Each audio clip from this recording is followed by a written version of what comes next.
Alors, Alexandre Gady, je suis le directeur de la mission de préfiguration du Musée du Grand Siècle et nous nous trouvons actuellement dans le lieu qui incarne ce projet, cette mission pour un futur musée à venir, et nous sommes ici au Petit Château de Sceaux, qui fait partie du domaine de Sceaux, du domaine départemental, mais qui est assez éloigné du grand château que le public connaît bien, qui est au centre du grand parc de Lenôtre, qui est un musée d'ailleurs du département des Hauts-de-Seine. Nous sommes ici dans une position un peu à l'écart, plus proche de la ville, à côté de l'église Saint-Jean-Baptiste, et c'est un bâtiment qui a été longtemps vide et qui revit depuis qu'il nous a été affecté et que nous y installons nos collections, des collections en devenir, et puis des expositions temporaires pour commencer à habituer le public au projet du Musée du Grand Siècle.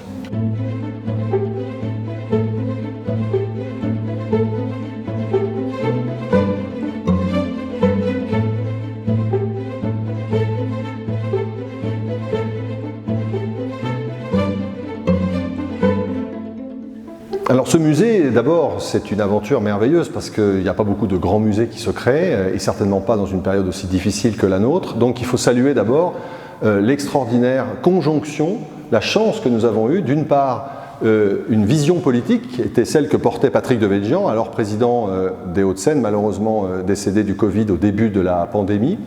Et puis la générosité de Pierre Rosenberg, l'ancien directeur du Louvre, bien connu des historiens d'art, mais plus largement, c'est une personnalité parisienne, membre de l'Académie française, et qui lui, comme collectionneur, a accumulé toute sa vie énormément d'œuvres et qu'il a voulu transmettre au public, n'ayant pas d'enfants. Donc il y a une générosité d'un côté, une volonté politique de l'autre, et l'appariement des deux fait qu'on a pu voir naître ce projet, porté sur les fonds baptismaux par un grand intellectuel qui était un proche des deux personnages que je viens de citer, et c'était Marc Fumaroli, lui aussi qui nous a quittés, mais qui a beaucoup œuvré pour que l'histoire de l'art dépasse sa propre dimension et aille dans la dimension littéraire, musicale, philosophique, politique. Ce n'est pas un musée beaux-arts du tout, nous faisons un musée de civilisation qui racontera donc une histoire complète du XVIIe siècle, comme on peut le faire avec le Moyen-Âge à l'hôtel de Cluny, par exemple, à Paris, ou à la Renaissance dans le merveilleux musée qui est au château d'Écouen, ou le XIXe siècle au musée d'Orsay. Eh bien, nous allons raconter le XVIIe, d'Henri IV à la mort de Louis XIV, même un peu plus largement. Donc ce n'est pas un musée exclusivement réservé à des amateurs de peinture, il y en a, il en faut, et c'est formidable. C'est beaucoup plus large parce que Patrick Devedjian, comme le président actuel Georges Siffredi, souhaite que vraiment l'éducation soit au cœur du musée. C'est pour ça qu'il y a un centre de recherche pour les chercheurs avancés, les étudiants en art, les collègues étrangers, français, mais c'est aussi une volonté de transmettre dans la sphère éducative qui traite de ces périodes au collège, maintenant au lycée, quelquefois dans les classes préparatoires supérieures, et donc d'accompagner ce discours sur le grand siècle à travers une illustration que nous allons offrir dans un espace très grand. Pour ce lieu, justement, Patrick Devedjian a tout de suite eu une idée qui était la caserne Sully à Saint-Cloud. Et cette caserne, en fait, c'était une caserne pour les gardes du corps du roi qui protégeait le château. Et donc, elle est placée près du débouché du pont de Saint-Cloud, qui était le lieu où peut-être des Parisiens auraient pu venir attaquer le château. Donc, en 2023, nous aurons le grand chantier qui commencera pour 2 ans et demi, avant donc que le bâtiment nous soit livré propre et neuf et fonctionnel, nous espérons en tout cas, et qu'on puisse installer les collections. Il y a une période qu'on appelle la marche à blanc, où il est nécessaire de prendre son temps avant d'ouvrir les portes au public.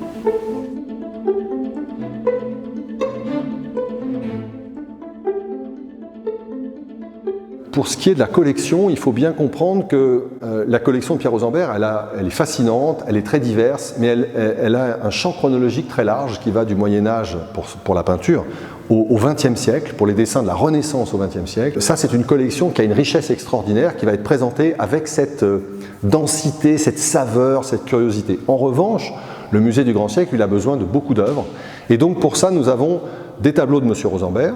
Il en a du XVIIe qui nous intéresse pour notre réflexion sur le grand siècle. Des acquisitions, là nous sommes ici dans une des salles du Petit Château. Le Petit Château, c'est ça aussi, c'est un lieu pour présenter tout de suite les acquisitions, parce que c'est de l'argent public, c'est le public qui est derrière ces acquisitions, donc c'est pour lui qu'elles sont faites, donc il doit pouvoir les voir. Nous avons aussi sollicité la générosité des autres musées, et c'est ce qu'on appelle donc la politique des dépôts ou des prêts à long terme, si on préfère. Je dois dire qu'on a rencontré beaucoup de générosité, beaucoup de gentillesse, beaucoup d'enthousiasme scientifique du projet, parce que la personnalité de Pierre Rosenberg, qui a lui-même passé sa vie à chercher des tableaux pour les musées, à aider les musées de province, tout ça.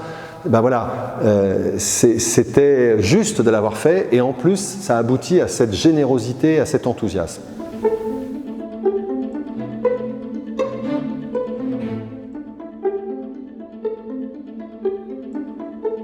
Voilà notre dernière acquisition qui a été achetée en juin dans une maison parisienne, une vente publique où nous sommes intervenus avec une préemption. C'est un tableau de François de Troyes. François de Troyes est lié à Sceaux parce qu'il était lié à la cour de la duchesse du Maine. C'est un portraitiste assez connu. Son fils Jean-François de Troyes est devenu un immense peintre au XVIIIe siècle. Et ça, c'est un tableau intéressant parce qu'on le connaît plutôt comme portraitiste de personnages importants. Et là, ce sont des petites scènes de genre, petite scène familiale un peu intime, une mère qui regarde avec un regard très doux, beaucoup d'amour, ses enfants qui jouent à un jeu qui est une sorte d'ancêtre du Mikado, qui est le pouce-épingle. Donc, comme son nom l'indique, il faut tirer son épingle du jeu. En fait, voilà, c'est du vocabulaire qui est resté, des expressions.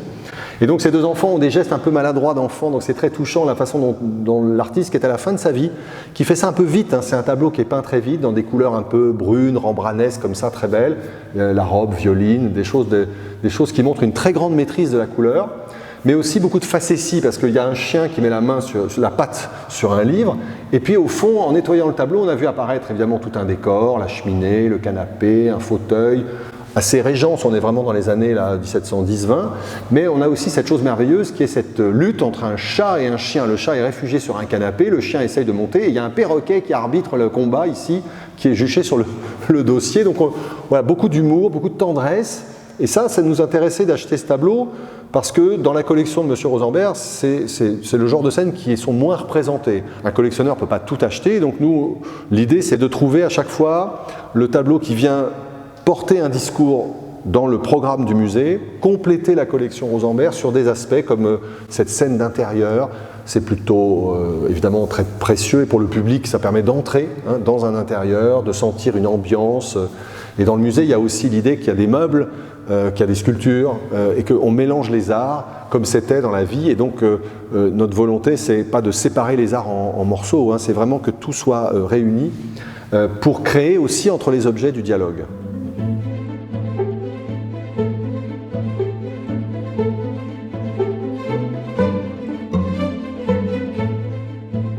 Alors on parlait des arts, la sculpture fait partie des arts majeurs du XVIIe siècle. L'école française est arrivée à un niveau d'excellence extraordinaire et pas seulement à Versailles. Et donc, bien sûr, la sculpture pour nous c'est un objectif très important dans les acquisitions. Dans les dépôts c'est plus compliqué parce que évidemment c'est un segment plus étroit, il y a moins de pièces en réserve, il y a aussi moins de pièces sur le marché de l'art. Elles sont très onéreuses, beaucoup plus chères que la peinture, sauf les très grands noms évidemment. Et c'est une chose que M. Rosenberg n'a pas collectionnée. Donc pour nous, c'est vraiment un domaine capital. Donc on a acheté déjà quelques sculptures depuis 2019. Et celle-ci est la dernière qu'on ait acquise cette année. Et c'est une histoire assez incroyable quand on y pense parce que ce médaillon est un portrait d'un personnage relativement inconnu aujourd'hui, même totalement inconnu. Pas très connu non plus à l'époque, mais pour nous c'est important de ne pas parler que de Paris, la cour, Louis XIV. Donc il faut qu'on sorte un peu de ça. Et donc c'est un personnage qui s'est fait tirer le portrait quand il est devenu commissaire général des galères de France. Alors commissaire général des galères de France, ça veut dire qu'il s'occupe de l'arsenal à Marseille-Toulon. Il n'est donc pas à Paris, c'est un autre personnage, c'est une autre France. Et hiérarchiquement, donc, il est au sommet de cette machine qui n'est pas seulement liée à la guerre, mais qui est liée aussi à la justice, évidemment, avec les galériens. Et c'est donc tardif dans notre chronologie, on est vers 1722, un moment où ce titre lui apparaît. Et donc, vous voyez qu'il a mis son nom et le titre dans les lettres qui entourent son visage. Et là où ça devient pour nous très intéressant, c'est le choix de la représentation. Frontale, et non pas de profil à l'anti, comme on le voit très souvent depuis l'art des médailles.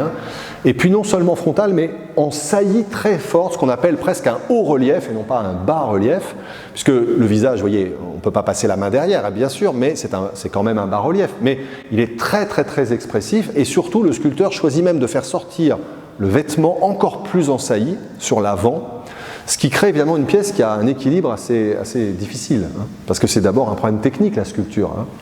Alors ce qui est intéressant ici, c'est que, ce qui nous a séduit, c'est que c'est une œuvre qui nous arrive avec son cadre d'origine, un cadre en bois doré à la Bérin, parce que les marbres étaient encadrés. On a toujours l'habitude aujourd'hui de voir des marbres avec le bord à vif. En fait, non, ils avaient un cadre Et le crochet que vous apercevez, c'est son crochet avec derrière une structure métallique qui vient justement solidifier ce médaillon non pas en porte-à-faux, hein, mais ce serait trop fort de dire ça, mais un peu complexe sur le plan technique.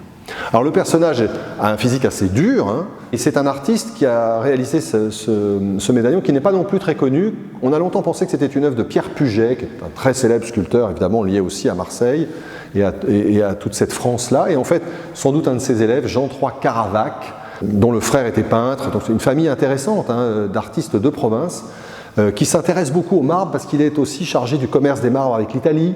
Et donc ça donne aussi une autre dimension qu'à la question de l'histoire matérielle des œuvres qui passionne aujourd'hui les historiens d'art et le public.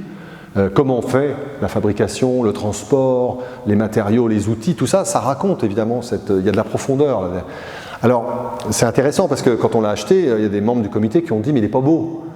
Oui, il n'est pas très beau, mais c'est encore une fois pas un musée des Beaux-Arts qu'on fait, c'est un musée qui raconte une grande histoire compliquée qui est celle de la France du XVIIe. Et lui a sa place dans cette histoire-là, avec son beau cadre et avec ce physique qui vient nous chercher comme ça, qui sort. C'est assez fascinant objectivement. Il a été attribué à Puget. Le Louvre a failli l'acheter en 1905. La famille l'a gardé jusqu'au début des années 2000. Hein. Et ensuite, on l'a acheté à un marchand parisien qui a compris son importance et qui l'a restauré, étudié, parce que l'attribution a été trouvée par le marchand, confirmée par des historiens de la sculpture. Donc on se place là, vous voyez, à un moment intéressant de l'histoire de l'art, où l'œuvre sort d'une collection privée, devient une œuvre publique, est étudiée, est attribuée. Et nous, on vient par-dessus, on la met dans une logique, dans un panorama. Donc voilà, une acquisition qu'on a voulu faire parce que ça nous paraissait important de représenter aussi une histoire comme celle-ci.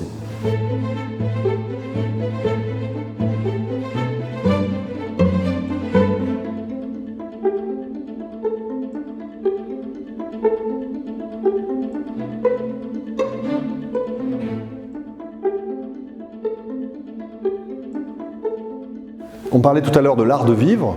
Et là, ici, on a essayé dans cette pièce qui est plutôt consacrée à l'art français de la première moitié du XVIIe, donc le règne de Louis XIII, pour faire vite, on a essayé d'évoquer cette question de l'art de vivre en mêlant justement tableaux, sculptures, objets d'art et meubles. Et nous avons eu la chance ici d'acheter en vente publique, aux Andelys, la patrie de Poussin, un très beau cabinet en bois d'ébène, ce bois noir qui est très difficile à travailler, qui a donné le terme d'ébénisterie, hein, c'est-à-dire vraiment les artisans qui savent travailler le bois pour tirer des pièces exceptionnelles comme ce genre de meubles. Et pour nous, c'était important d'illustrer un cabinet, c'est son nom, qui est le meuble non pas de Monsieur Tout-le-Monde, mais que dans une bonne société on possède, et qui porte aussi le nom d'une pièce de la distribution des appartements. Dans les appartements du XVIIe, il y a des salles, il y a des antichambres, il y a des chambres, et puis il y a la dernière pièce, la plus précieuse, la plus intime, qui s'appelle le cabinet. Et donc ce genre de meuble sert à resserrer des papiers importants, des objets précieux, et on ne les montre qu'à ses amis, on est vraiment dans la partie intime de la distribution de l'appartement. Donc une grande caisse en bois, habillée avec ces deux grandes portes qui sont ornées de sculptures en assez fort relief. Dans les parties centrales de chaque ventail, vous avez des scènes bibliques, alors c'est tiré de gravures, l'artiste a pris des gravures. Ici c'est Judith qui vient de couper la tête du général Holoferne pour sauver le peuple juif, donc une des femmes fortes de la Bible, Suzanne et les vieillards, et puis vous avez des renommées en partie haute et des tritons en partie basse. On ne sait pas si c'est une allusion peut-être aux fonctions qu'occupait le commanditaire. On n'a pas l'histoire de ce cabinet. Il apparaît dans la littérature au XIXe siècle et il est acheté par un chartiste qui devient homme politique et c'est les descendants de cet homme politique qui l'a mis en vente. Alors, les tiroirs portent aussi des décors et le piétement, en revanche, nous savions, quand nous l'avons acheté, est du XIXe siècle. À l'époque, on a aimé à nouveau ces meubles qui étaient complètement passés de mode. On les a restaurés, quelquefois complétés, c'est jamais des meubles à 100% anciens. Et souvent, ils étaient posés sur des tables, alors on leur a fait des pieds. Donc ici, vous avez plutôt un piétement du XIXe siècle. Alors, l'intérêt de ces cabinets, c'est évidemment qu'ils possèdent en réalité un décor à plusieurs épaisseurs. Quand on ouvre, on se trouve devant un second décor, une façade de tiroir, très différente de ce que nous avons vu à l'extérieur. Et là, nous avons au contraire affaire à presque quelque chose en gravure. C'est tout à fait stupéfiant. Plus de relief, toujours tiré d'estampes. On voit cette force, tempérance, la fuite en Égypte, donc figures très connues, hein, codifiées, mais surtout ce qui est merveilleux, c'est ça, le traitement des façades de tiroirs avec des enfants qui sont en fait simplement la réserve du bois lisse, et puis tout le reste du bois est travaillé avec des petits traits comme ça, et vous avez ce qu'on appelle des baguettes ondées, hein, qui font ce mouvement comme ça, comme de l'eau, donc c'est quelque chose qui est très typique, hein, des années 1630-40. Et donc chaque tiroir permet un vrai rangement, hein, au sens propre, hein, même s'il y a des astuces comme 2 tiroirs qui n'en sont qu'un, etc.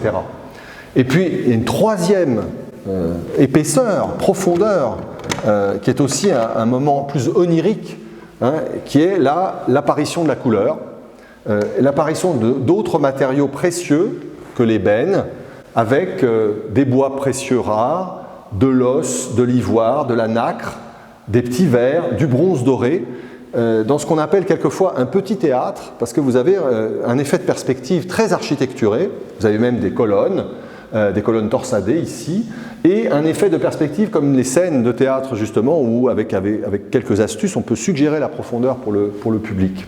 Et puis vous avez même des choses assez merveilleuses comme ces faux panneaux qui sont mobiles et qui cachent des tout petits tiroirs qu'on attrape avec des petites poignées en tissu. Alors, je ne suis pas sûr que pour les vrais voleurs, c'était difficile de trouver. Mais évidemment, ça donne toujours beaucoup de charme de pouvoir montrer ce dispositif très précieux. Et donc, voilà. Nous voulons acheter des meubles parce que c'est important pour exprimer l'art de vivre, les volumes dans les pièces, les accords avec la peinture, avec la sculpture, avec les objets. Ça passe aussi par le mobilier, mais ça demande voilà, une grande réflexion, une grande attention. Le comité d'acquisition là-dessus est très alerté et nous avons des spécialistes qui nous aident beaucoup, bien sûr, qui nous accompagnent notamment dans les autres grands musées.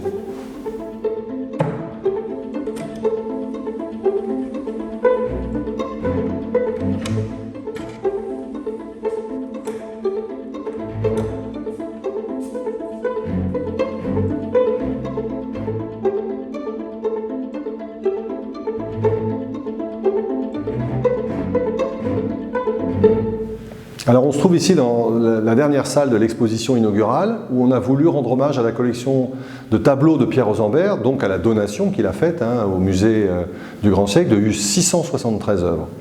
Ces œuvres sont celles d'un collectionneur qui a, comme il dit lui-même, été compulsif et qui couvre encore une fois plusieurs périodes de l'histoire de l'art, Renaissance, XVIIe, XVIIIe, jusqu'au milieu du XXe siècle, et c'est une des caractéristiques de la donation.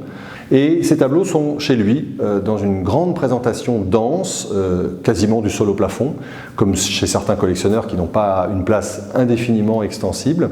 Et on a voulu rendre hommage à ça parce que dans le futur cabinet des collectionneurs du musée, qui sera la partie donc plus spécifiquement centrée sur Pierre Rosembert, et d'autres donateurs qui peuvent venir après lui, bien sûr, on a voulu rendre hommage à cette densité, à cette intimité avec les œuvres, qui veut dire qu'on met les tableaux à touche-touche, et on mélange les périodes, parce que quelquefois c'est une question de place, quelquefois c'est une question de hasard, mais nous pensons aussi qu'il y a une espèce d'œil du maître un peu secret, et qu'en réalité il y a aussi l'appariement des couleurs, certains artistes qui marchent avec d'autres, on ne sait pas très bien pourquoi, des cadres qui ne luttent pas les uns avec les autres. Donc on a fait ce même travail, mais avec une démarche scientifique, et on l'a fait en parallèle, et M. Rosembert n'a pas souhaité nous aider, et il nous a laissé faire. Donc c'était assez émouvant pour nous, et pour lui je pense, et on avait un peu peur de son jugement, évidemment. Alors ici, on ne pouvait pas accrocher, évidemment, jusqu'en bas, pour des raisons de sécurité, donc il y a une simèse à 1,15 m, il y a des cartels, ce qu'il n'y a pas chez lui, bien sûr, mais l'idée, c'était quand même d'offrir un petit peu de cette proximité pour le public avec cet homme,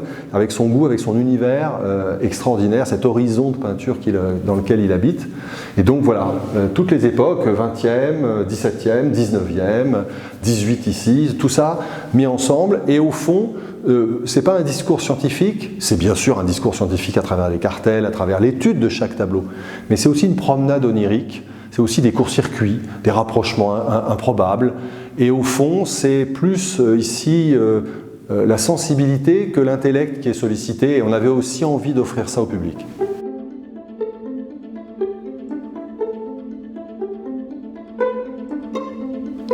Alors, dans ce qu'on avait la possibilité de choisir dans l'appartement privé de M. Rosembert, on a pris naturellement ce fameux panneau préparatoire à la grande peinture de Puvis de Chavannes au Panthéon.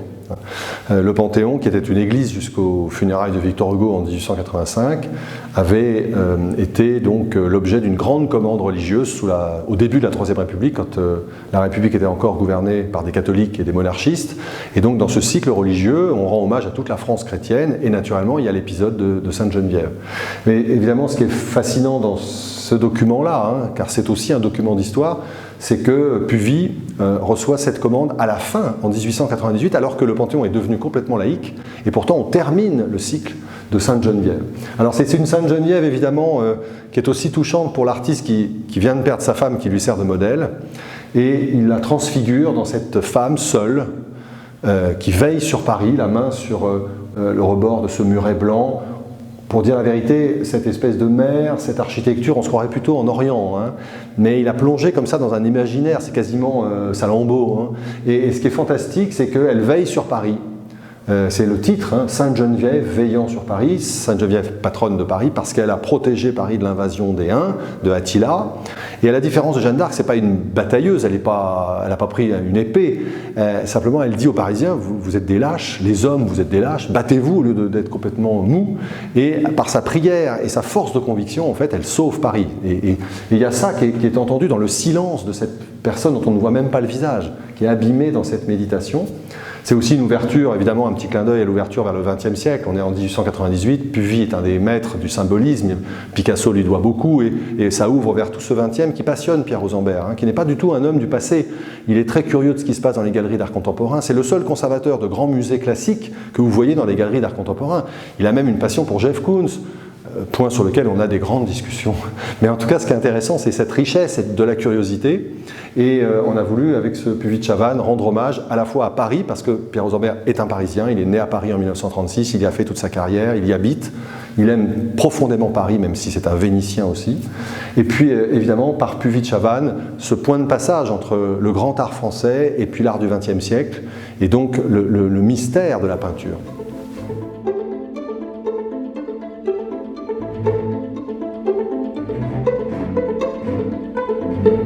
Alors tous ces trésors qu'on a pu rassembler, évidemment c'est une expo inaugurale, donc aussi une expo temporaire, donc elle va s'arrêter le 24 décembre. Donc on vous reçoit jusqu'au dernier moment avant que vous alliez manger la dinde et le foie gras.